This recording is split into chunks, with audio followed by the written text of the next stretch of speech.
Hoy te vengo a decir algo que muy posiblemente vaya a incomodar a muchísima gente. Y lo voy a decir precisamente porque llevo años practicando, estudiando y viviendo de esto. No desde fuera, desde dentro. La brujería que ves en redes sociales y la brujería real cada vez tienen menos que ver la una con la otra. Esto no es un problema menor, es de hecho un problema serio. Y es que no quiero que se me malinterprete, no estoy aquí para atacar a nadie, no me interesa hacer leña del árbol caído, ni siquiera señalar con un dedo a chicas de 17 años o 16 años que están descubriendo por primera vez la espiritualidad a través de TikTok. Esto sería lo fácil y tal vez sería injusto. Lo que sí me interesa es nombrar algo que creo que muchos practicantes serios sienten, pero que pocos dicen en voz alta. Algo que está perdiéndose, algo que se está diluyendo. Y en este proceso de dilución tiene consecuencias reales para personas reales. Así que este vídeo va sobre esto. Quiero que abramos el melón y que sea lo que Dios quiera. Vamos a hablar de Witch Talk y de la estética viral, de cómo la brujería se ha convertido en un producto de consumo.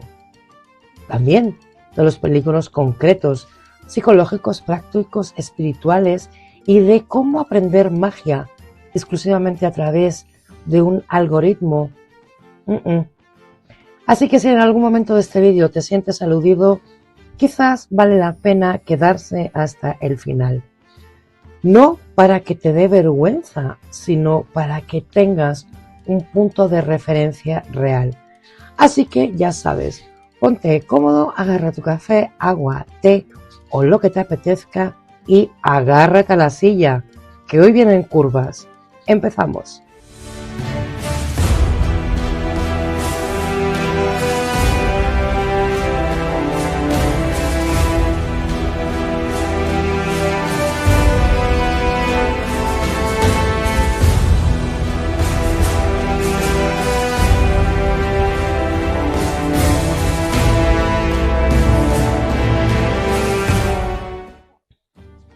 Un símbolo de la tradición vudú convertido en un tatuaje de moda.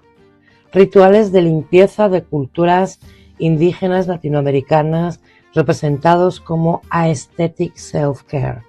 Herramientas sagradas de tradiciones cerradas vendidas en Etsy como decoración. Esto no es solo superficial, es una forma de violencia cultural que borra el significado, el contexto y la historia de prácticas que tienen comunidades reales detrás, comunidades que a menudo han sufrido persecución precisamente por estas prácticas.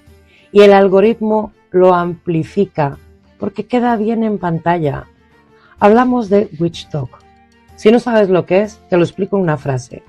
Es la comunidad de brujería, paganismo y espiritualidad alternativa que existe en TikTok y en Instagram, y que en los últimos 5 años ha crecido de forma exponencial hasta tener decenas de millones de seguidores en todo el mundo. Tiene cosas buenas, lo digo en serio, yo misma estoy en ambas plataformas y creo firmemente que ha acercado la espiritualidad a personas que de otra forma nunca habrían llegado a ella. Las redes sociales han normalizado hablar de prácticas que durante siglos fueran perseguidas. Han creado comunidades de personas que se sentían solas en su camino espiritual. Pero todo tiene un problema fundamental y el problema viene del propio medio en el que existe. TikTok no está diseñado para transmitir sabiduría, está diseñado para generar atención y esa diferencia lo cambia absolutamente todo. La sabiduría de cualquier tipo, mágica o no, requiere tiempo, requiere contexto, requiere capas, requiere que la entiendas, porque antes de entender el cómo, requiere que cometas errores y que los proceses. Requiere silencio. Y TikTok requiere exactamente lo opuesto. Requiere que captures la atención de los primeros 2 segundos de la persona que te está viendo. Requiere simplicidad radical. Requiere que el contenido sea visualmente atractivo, requiere que sea fácilmente replicable. Y lo que ocurre cuando intentas meter la brujería en este molde es bastante predecible. Sobrevive la estética, desaparece la profundidad. ¿Y qué significa esto en la práctica? Pues significa que el algoritmo premia los vídeos de altares bonitos sobre vídeos de estudio serio. Premia las velas estéticamente perfectas sobre la explicación honesta del por qué un ritual puede no funcionar. Premia a la bruja con ropa oscura y velas encendidas sobre la practicante que lleva años trabajando en silencio sin que nadie la grabe. El resultado es una versión de la brujería que funciona perfectamente como contenido visual y muy mal como práctica espiritual real, porque la brujería real no es bonita en el sentido en que lo entienden las plataformas. La brujería real es levantarte a las 3 de la mañana porque tienes algo que te despertó y no sabes qué es.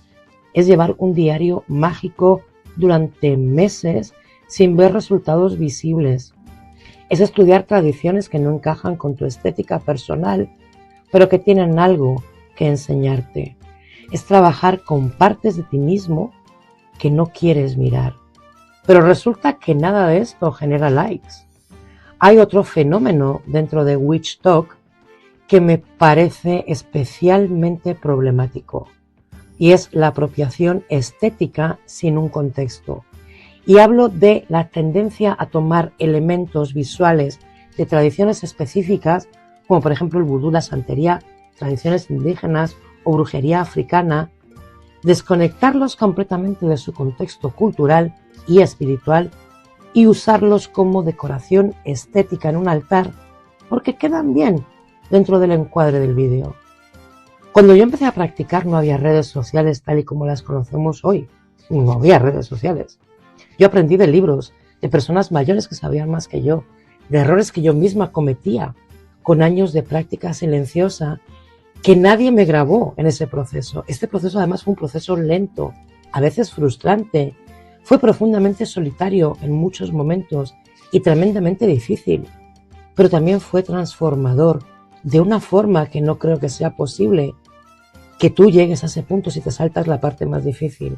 Y no digo esto desde la nostalgia, lo digo porque la parte difícil, el estudio, la confusión, los rituales que no funcionan, el trabajo interior incómodo, no es un obstáculo en el camino de la brujería, es el camino. La estética de la brujería no es la brujería, es la sombra más superficial. Y el confundir estas dos cosas tiene consecuencias, porque es exactamente lo que vamos a hablar ahora, de las consecuencias. Y es que hay una pregunta que creo que todo el mundo debería hacerse cuando entra dentro de la comunidad de brujería online. ¿Quién gana dinero con todo esto? Porque alguien gana dinero, eso es indiscutible, y además mucho dinero. La industria del wellness espiritual, que incluye cristales, cartas de tarot, velas, rituales, aceites esenciales, cursos de brujería, lecturas de cartas, suscripciones de magia mensual y un larguísimo etcétera, vale miles de millones a nivel global y ha crecido de forma sostenida en los últimos 10 años, impulsada en gran parte por las redes sociales. Esto no es malo en sí mismo, los practicantes tienen derecho a ganarse la vida con su trabajo, yo misma. Pero las tiendas especializadas también tienen valor, los buenos libros cuestan dinero. El problema no es que haya dinero en circulación, el problema es lo que ocurre cuando el dinero se convierte en el motor principal. Déjame describir un patrón que tal vez se repite, sé que se repite constantemente dentro de la comunidad online. Alguien se abre una cuenta de brujería, publica contenido estético, acumula seguidores, construye una audiencia. Hasta aquí, todo perfecto. Luego llega la monetización. Primero son afiliados de tiendas de cristales. Luego un curso de tarot por 99 euros. Luego un curso avanzado por 200. Luego llega una comunidad de pago por suscripción mensual. Luego un retiro espiritual por 2.000 pavos. 2.000 euros. Y en algún punto de este proceso, no siempre, pero con mucha frecuencia, y con una frecuencia suficiente para que se convierta en un patrón, el contenido deja de ser sobre la práctica. Se convierte en un embudo de ventas con estética espiritual. El mensaje deja de ser esto es lo que he aprendido y quiero compartir. Se convierte sin este cristal tu energía está bloqueada. Sin este curso no puedes avanzar. Tu vida no funciona porque no tienes las herramientas adecuadas que casualmente yo vendo. Cuando la espiritualidad se convierte en marketing, el miedo es la herramienta de venta más efectiva y más poderosa. Y aquí es donde la cosa se vuelve éticamente problemática. La brujería real, la que tiene que ver con las raíces tradicionales antiguas, siempre tuvo una relación con el poder personal, con la idea de que la persona tiene acceso directo a fuerzas que no necesitan intermediarios. Y esto es históricamente una de las razones por las que fue perseguida, porque representa una forma de poder que no pasa por las instituciones. La ironía profunda de la brujería comercializada en redes es que ha recreado exactamente la estructura que la brujería tradicional rechazaba. Una clase de expertos que tienen el conocimiento, los productos y los métodos que tú necesitas para acceder a tu propio poder espiritual. Has pasado de no necesitar un intermediario a necesitar un influencer con 50.000 seguidores, un kit de inicio de 90 euros y un curso mensual para poder encender una vela con intención. Esto no es empoderamiento, esto es dependencia con estética de empoderamiento. Entonces, hablemos de los cristales. Yo soy fanática de los cristales, porque los cristales tal vez son el ejemplo más claro de cómo funciona esta dinámica. En muchas tradiciones, los minerales y las piedras tienen usos ritualísticos con siglos de historia. Hay un conocimiento real, contextualizado sobre sus propiedades y sus usos dentro de sistemas específicos. Lo que ocurre en la brujería de redes es diferente. Se ha construido un sistema completamente nuevo, sin raíces históricas verificables, en el que cada cristal tiene propiedades específicas y casi milagrosas. La amatista para la ansiedad, la pirita para el dinero, la obsidiana para la protección. ¿Pero de dónde viene ese sistema? En gran parte de libros publicados en los años 80 y años 90 por autores de la New Age, amplificados después por redes sociales, hasta convertirse en un dogma de facto. ¿Y quién vende los cristales? Un mercado global que extrae minerales en condiciones frecuentemente terribles en minas de África, Latinoamérica y Asia, con condiciones laborales cuestionables, y los vende a 60 euros la pieza a personas que creen que esto les va a solucionar su economía. Y te hablo de un cristal así. Y yo no digo que los cristales no tengan un valor en una práctica espiritual. Obviamente sí. Digo que el sistema que se ha construido alrededor de ellos en las redes sociales tiene más que ver con el marketing, más que con la tradición. Entonces, ¿cómo distinguir a alguien que comparte conocimiento genuino de alguien que está vendiendo una identidad espiritual? Hay una pregunta muy simple que puedes hacerte. ¿Este contenido me hace más autónomo o me hace más dependiente?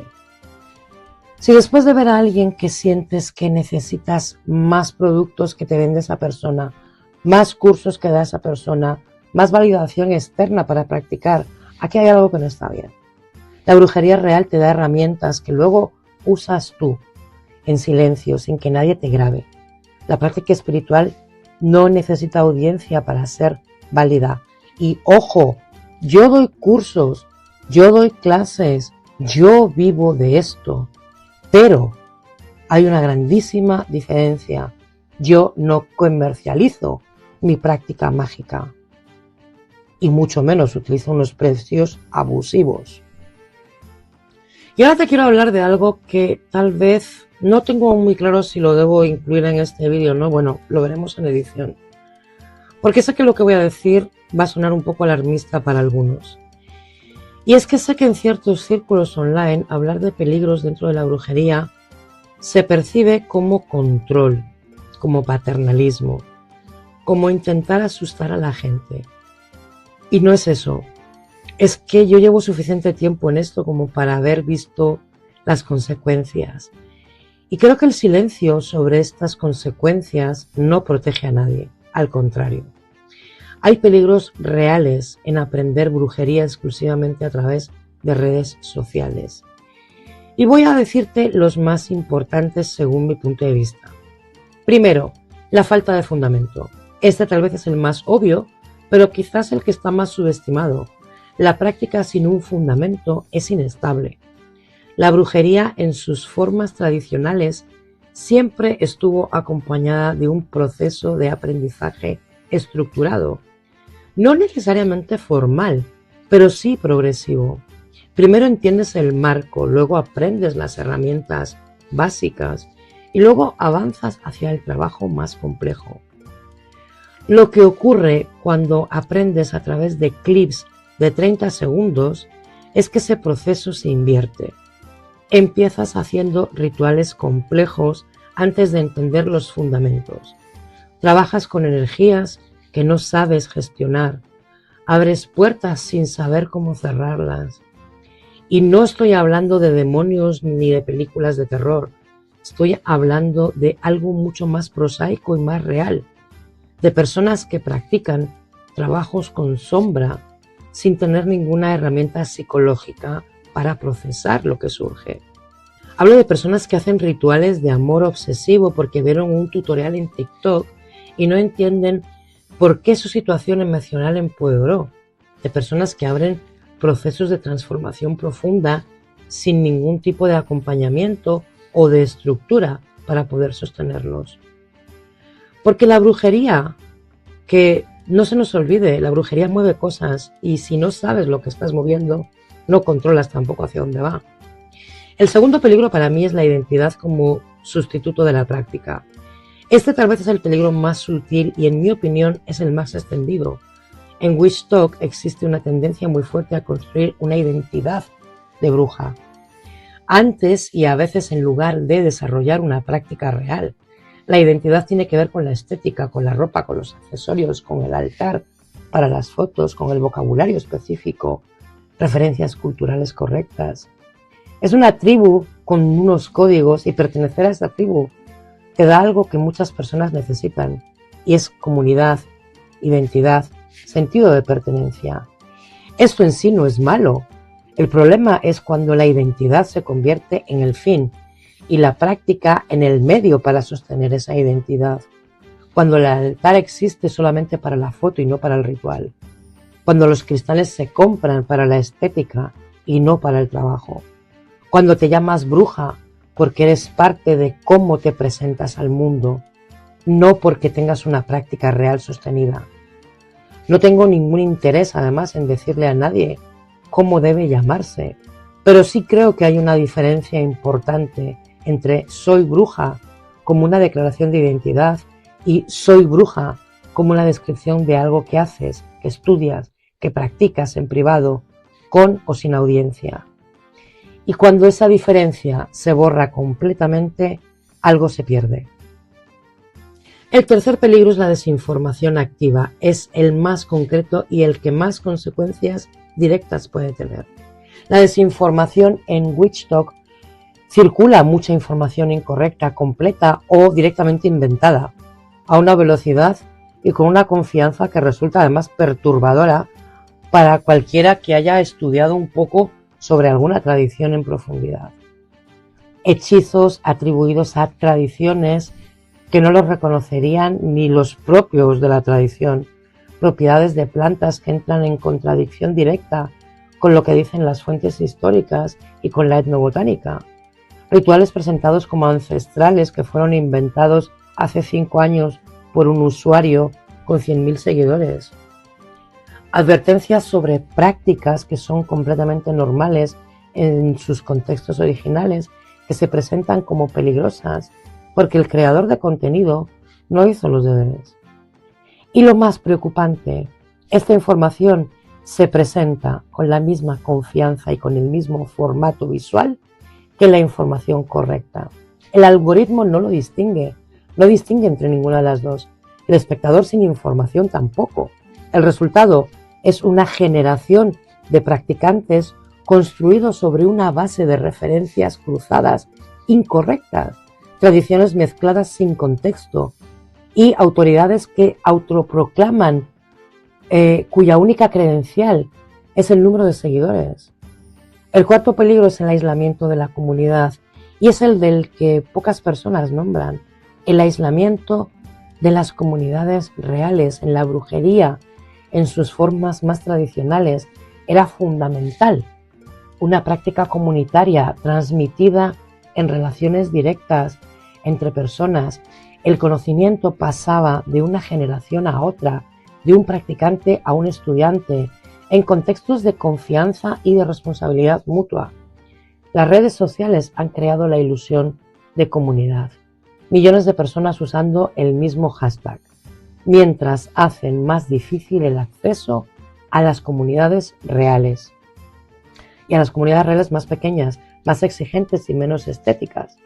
Porque una comunidad real te pide cosas, te pide que estés presente, te pide que aprendas, te pide que te equivoques con consecuencias, las consecuencias que traiga, que te responsabilices. Un feed de Instagram no te pide nada, solo consume, y millones de seguidores usando el mismo hashtag no es crear comunidad. Es audiencia, y practicar en una audiencia es fundamentalmente distinto a practicar en una comunidad. Y ojo, no cuento todo esto para desanimar a nadie, lo cuento porque creo que la información honesta es la única forma de protección real. Si estás empezando, busca fuentes con raíces, lee libros completos, no solo clips, busca comunidades pequeñas reales, acepta que el proceso es lento y que esa lentitud es parte de él. Y si ya llevas tiempo en esto, confía en lo que tú ya sabes. Tu práctica no necesita la validación de ningún algoritmo para ser real. Y a ver, he dicho cosas fuertes en este vídeo, yo lo sé. Y probablemente alguna persona se haya sentido incómoda. Eso también lo sé. Pero creo que la incomodidad, cuando viene de un lugar honesto, es parte del trabajo. En la brujería y fuera de ella también. A mí no me interesa tener una comunidad que se protege de las preguntas difíciles. Me interesa una comunidad que pueda sostenerlas. Si algo de lo que dije resonó contigo, pues me gustaría muchísimo escucharlo en los comentarios. Si crees que me equivoco en algo, pues también déjamelo saber en los comentarios. La conversación real es exactamente lo que las redes sociales hacen que sea más difícil y más necesario al mismo tiempo. Nos vemos en el próximo vídeo. Espero que este vídeo te haya gustado o por lo menos te haya hecho cuestionarte cosas. No quiero que se me malinterpreten, no hablo ni desde el odio, ni desde el hate, ni desde el resentimiento, porque yo vivo de redes sociales, porque yo trabajo en brujería y muchos de mis clientes vienen por redes sociales. Entonces, no es una crítica hacia las redes sociales, es una crítica hacia el uso que le damos hoy en día a las redes sociales. Es la falta de información que hay en redes sociales y cómo esa falta de información puede hacer que chicos y chicas de 15, 16 y 17 años que no tienen ni la experiencia vital ni los recursos económicos para aprender de forma correcta cometan errores. Dicho esto, nos vemos en el próximo vídeo. Espero que te haya gustado. Suscríbete, dale amor, dale like, todas esas cosas que ya te sabes. Y nos vemos la semana que viene con un próximo vídeo. Muchísima luz como siempre. Chao.